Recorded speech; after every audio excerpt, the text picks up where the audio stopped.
Friends, അസ്സലാമു അലൈക്കും. Welcome back. നമുക്ക് നല്ല അടിപൊളിയായിട്ടുള്ള ഒരു സ്നാക്ക് ആക്കിയാലോ. വളരെ എളുപ്പത്തിലും 2-3 ചേരുവകൾ മാത്രം മതി ഇത് റെഡിയാക്കാനായിട്ട്. എപ്പോഴും വീട്ടിൽ കാണുന്ന ചേരുവകളാണ് ഇതിൽ ഞാൻ എടുത്തിട്ടുള്ളത്. അപ്പോൾ എന്താണെന്ന് കണ്ടു നോക്കാം. ആദ്യമായിട്ട് കാണുന്ന കൂട്ടുകാരെങ്കിലും ഉണ്ടെങ്കിൽ ഒന്ന് സബ്സ്ക്രൈബ് ചെയ്ത് സപ്പോർട്ട് ചെയ്യുമല്ലോ. എന്നാൽ ശരി, വേഗം നമുക്ക് വീഡിയോ എന്താണെന്ന് കണ്ടു നോക്കാം.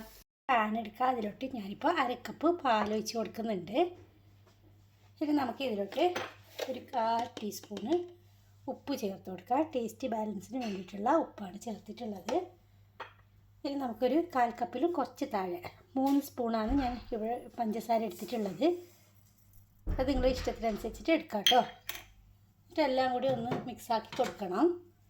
ഉപ്പും പഞ്ചസാരയും എല്ലായിടത്തും മിക്സായതിന് ശേഷം ഇനി ഇതിലോട്ട് 1/2 കപ്പ് അരിപ്പൊടി, പത്തിരി ഇടിയപ്പമൊക്കെ ഉണ്ടാക്കുന്ന പൊടി ഉണ്ടല്ലോ, അതാണ് ഇട്ട് കൊടുത്തിട്ടുള്ളത്.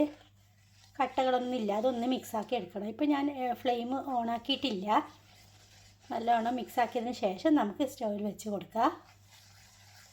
ഞാൻ സ്റ്റൗവിൽ വെച്ച് കൊടുത്തിട്ടുണ്ട്. ഇനി നമുക്ക് കട്ടയില്ലാതെ നല്ലോണം മിക്സാക്കിയിട്ട് ഒന്ന് ഉറപ്പിച്ചെടുക്കണം. ഇതൊന്ന് വറ്റിച്ചെടുക്കണം. പാനിൽ നിന്ന് വിട്ട് വരുന്ന പരുവാകുമ്പോൾ നമുക്ക് ഇതിൻ്റെ തീ ഓഫ് ചെയ്തിട്ട് മറ്റൊരു പാത്രത്തിലോട്ട് മാറ്റി കൊടുക്കാം. നല്ല ടേസ്റ്റാണ്. തീർച്ചയായും നിങ്ങൾ എന്തായാലും ഇത് ട്രൈ ചെയ്ത് നോക്കണം. വളരെ എളുപ്പത്തിലാണ് റെഡിയാക്കാൻ പറ്റുന്നത്. പാലും അരിപ്പൊടി ഉണ്ടെങ്കിൽ നമുക്ക് വെറൈറ്റി ആയിട്ടുള്ള ഒരു സ്നാക്കാണ്. അപ്പോൾ ആദ്യമായിട്ട് കാണുന്ന കൂട്ടുകാരെങ്കിലും ഉണ്ടെങ്കിൽ റെസിപ്പി ഇഷ്ടമായാലും ഇഷ്ടപ്പെട്ടില്ലെങ്കിലും ഒന്ന് സബ്സ്ക്രൈബ് ചെയ്യണേ. ഇപ്പോൾ കണ്ടല്ലോ, കട്ടിയായി തുടങ്ങുന്നുണ്ട്. നല്ലോണം ഇതിലത്തെ പാലൊക്കെ വറ്റിയിട്ട് വരുന്നത് വരെ നമുക്കിങ്ങനെ ഒന്ന് ഇളക്കി കൊടുക്കാം. നമുക്കിതിനെ മറ്റൊരു പാത്രത്തിലോട്ട് മാറ്റി കൊടുക്കാം. പെട്ടെന്ന് അരിപ്പൊടി അതിൻ്റെ പേരിൽ പെട്ടെന്ന് തന്നെ നമുക്ക് കട്ടായി കിട്ടും.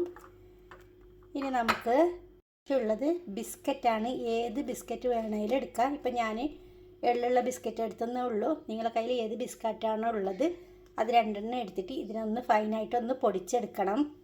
ബിസ്ക്കറ്റ് അങ്ങനെ പൊടിച്ചെടുത്തിട്ടുണ്ട്. ഇനി നമുക്ക് കുറേശ്ശെ ആയിട്ട് ഇതിലൊന്ന് ഇട്ട് കൊടുത്തിട്ട് ഒന്ന് മിക്സാക്കി കൊടുക്കണം. ഈ സമയം ഇതിലോട്ട് ആദ്യം ഒരു 1/4 ടീസ്പൂണ് നെയ്യ് കൂടി ചേർത്ത് കൊടുക്കാം.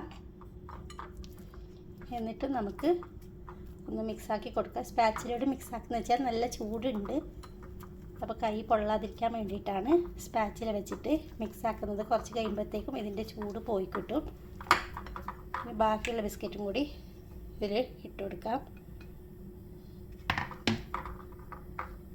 പിന്നെ നമുക്ക് ഒരല്പം നെയ്യ് കയ്യിലോട്ട് ആക്കിയതിന് ശേഷം കൈ വെച്ചിട്ട് തന്നെ മിക്സാക്കി കൊടുക്കാം. അത് നല്ല നൈസായിട്ട് തന്നെ മിക്സാക്കി എടുത്തിട്ടുണ്ട്. ഇനി നമുക്ക് ഇതിൽ നിന്ന് ചെറിയ ബോൾ എടുക്കണം. ഇത്രത്തോളം ചെറുത് മതി കേട്ടോ. കുറച്ചും കൂടി ചെറുതെടുക്കുക. അരിപ്പൊടിയല്ലേ, അപ്പോൾ ഇതിൻ്റെ പേരിൽ പിന്നീട് ഇത് വലുതാവും. അതിനായിട്ടാണ് ഒരു കുഞ്ഞ് നെല്ലിക്കയുടെ വലുപ്പത്തിൽ എടുത്തിട്ടുള്ളത്. എന്നിട്ട് നമുക്ക് കൈ വെച്ചിട്ട് ഇങ്ങനെ ഒന്ന് പ്രസ്സാക്കി കൊടുക്കാം.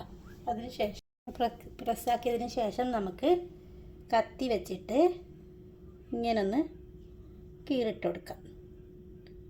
ഇതേപോലെ ചുറ്റിലും ഒന്ന് കീറിട്ട് കൊടുത്തതിന് ശേഷം നടുക്ക് സ്ട്രോ വെച്ചിട്ട് നമുക്കൊരു ഹോൾ ഉണ്ടാക്കി കൊടുക്കാം. ഇങ്ങനെ ഹോളാക്കിയതിന് ശേഷം നമുക്ക് ഇതെല്ലാം ഇതേപോലെ ഫ്ലവറിൻ്റെ പെറ്റൽ ഉണ്ടാവില്ല, അതുപോലെ ഡിസൈനാക്കി കൊടുക്കാം. ഈ 2 സൈഡും ഇങ്ങനൊന്ന് പ്രസ്സാക്കി കൊടുത്താൽ മതി. അപ്പോഴത്തേക്കും നമുക്കിതാ നല്ല ഫ്ലവറിൻ്റെ ഷേപ്പ് കിട്ടിയിട്ടുണ്ട്. ഒന്നും കൂടി കയ്യിൽ ഒട്ടുന്നുണ്ടെങ്കിൽ ഒരല്പം നെയ്യ് തടവി കൊടുത്താൽ മതി. എന്നിട്ട് ഒന്നും കൂടി പ്രസ്സാക്കി കൊടുക്കാം. അങ്ങനെ ഇഷ്ടമുള്ള ഷേപ്പാക്കി കൊടുക്കാം. ഇപ്പോൾ ഞാനിവിടെ ലീഫ് ആക്കിയിട്ടുണ്ട്. അതെങ്ങനെയാണെന്ന് കാണിച്ചു തരാം. ഇതൊക്കെ കാണുമ്പോൾ കുട്ടികൾക്കൊക്കെ സന്തോഷമല്ലേ നല്ല ഷേപ്പിൽ കിട്ടുമ്പോൾ. ഇങ്ങനെ ഒന്ന് നീട്ടി എടുക്കുക. എന്നിട്ട് വിരൽ നടുക്ക് വെച്ചിട്ട് ഒന്ന് പ്രസ് ചെയ്യുക. എന്നിട്ട് നമുക്ക് കത്തി വെച്ചിട്ട് ഇങ്ങനെ ഒന്ന് വരയിട്ട് കൊടുക്കാം. ഇനി ഡിസൈന് വേണ്ടിയിട്ട് ഈ സൈഡെല്ലാം ഇതേപോലെ ഒന്നാക്കി കൊടുക്കാം. അതിനുശേഷം ഈ ലാസ്റ്റത്തെ ഭാഗം ഇങ്ങനെ ഒന്ന് പ്രസ്സാക്കി കൊടുത്തിട്ട് എക്സ്ട്രാ ഉള്ള ഭാഗം ഒന്നിങ്ങനെ വലിച്ചു കൊടുക്കുക. ബാക്കി അപ്പോൾ നമുക്ക് നല്ല ലീഫായിട്ട് തന്നെ കിട്ടിയിട്ടുണ്ട്. അപ്പോൾ ഇങ്ങനെ ഒന്നും കൂടി നമുക്ക് ഡിസൈനൊന്ന് വരയിട്ട് കൊടുക്കാം. കൈ കൊണ്ട് ഒന്ന് ഷേപ്പാക്കി കൊടുത്താൽ മതി. ഉണ്ടല്ലോ. അപ്പോൾ അങ്ങനെ ലീഫും റെഡി ആയിട്ടുണ്ട്. ബാക്കിയെല്ലാം കൂടി ഇതേപോലെ ഒന്ന് ചെയ്തെടുക്കാം. ഞാൻ ഇത്രയും ചെയ്തെടുത്തിട്ടുണ്ട്. ഇനി നമുക്കിതിനെ ഒന്ന് ഫ്രൈ ചെയ്തെടുക്കണം. വെറും ഒരു 3 ടേബിൾ സ്പൂൺ എണ്ണ മാത്രമേ ഒഴിച്ചിട്ടുള്ളൂ. അത് നല്ലോണം ഒന്ന് ചൂടാവണം. ഓയിൽ ചൂടായിട്ടുണ്ട്. നമുക്ക് ഓരോന്ന് ഇട്ടിട്ട് ഇതൊന്ന് ഫ്രൈ ചെയ്തെടുക്കണം. ഒരു സൈഡ് പൊരിഞ്ഞ് വരുമ്പോൾ നമുക്ക് തിരിച്ചിട്ട് കൊടുക്കാം. അല്ലാതെ ഇതൊന്നും ഇളക്കാൻ നിൽക്കണ്ട. നല്ല സോഫ്റ്റ് ആയതിൻ്റെ പേരിൽ പൊടിഞ്ഞ് വരും ചിലപ്പോൾ. അപ്പോൾ ഇതൊന്ന് ഒരു സൈഡ് റെഡി ആകുമ്പോഴത്തേക്ക് മാത്രം നമുക്കൊന്ന് തിരിച്ചിട്ട് കൊടുക്കാം.